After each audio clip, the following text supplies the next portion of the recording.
بسم اللہ الرحمن الرحیم۔ السلام علیکم ورحمۃ اللہ۔ ناظرین، محمد قریشی آپ کی خدمت میں سعودی عرب کے اہم اخبارات اور ذرائع سے حاصل ہونے والی کچھ اہم معلومات کے ساتھ حاضر خدمت ہے۔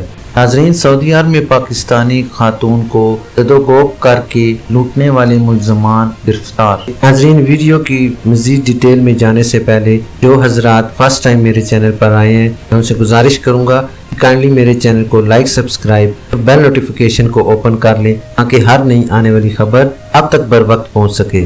سعودی عرب میں ریاض پولیس کا کہنا ہے کہ ایک پاکستانی خاتون کو زد و کوب کر کے اسے لوٹنے والے 3 رکنی گروہ کو گرفتار کر لیا گیا ہے۔ زیر حراست ملزمان میں 2 سعودی اور 1 افریقہ سے تعلق رکھنے والا غیر ملکی شامل ہے۔ سابق ویب نیوز کے مطابق ریاض ریجن کے پولیس ترجمان میجر خالد القردیس نے بتایا کہ سوشل میڈیا پر وائرل ہونے والی ویڈیو جس میں دیکھا جا سکتا ہے کہ ایک شخص برقع پوش خاتون کو دھکا دیتے ہوئے اس سے زبردستی کچھ چھیننے کی کوشش کر رہا ہے، جبکہ خاتون حملہ آور کا مقابلہ کر رہی ہے۔ ناظرین، میجر القردیس کا کہنا تھا کہ ویڈیو پولیس کو موصول ہوتے ہی فوری طور پر ملزمان کے بارے میں تفتیش شروع کر دی گئی۔ تحقیقاتی اداروں کے اہلکاروں نے جلد ملزمان کی نشاندہی کر کے انہیں حراست میں لے لیا۔ ملزمان کے خلاف مقدمہ درج کر کے انہیں متعلقہ ادارے کے حوالے کر دیا گیا ہے، جہاں ان سے مزید تحقیقات جاری ہیں۔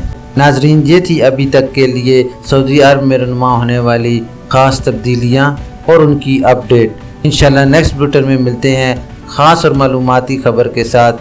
ویڈیو ختم کرنے سے پہلے میں تمام نئے آنے والے حضرات سے گزارش کروں گا کہ کائنڈلی میرے چینل کو لائک، سبسکرائب اور بیل نوٹیفیکیشن کو اوپن کر لیں تاکہ ہر نئی آنے والی خبر آپ تک بر وقت پہنچ سکے۔ اپنا خیال رکھیے اور دوسروں کا بھی۔ اللہ حافظ۔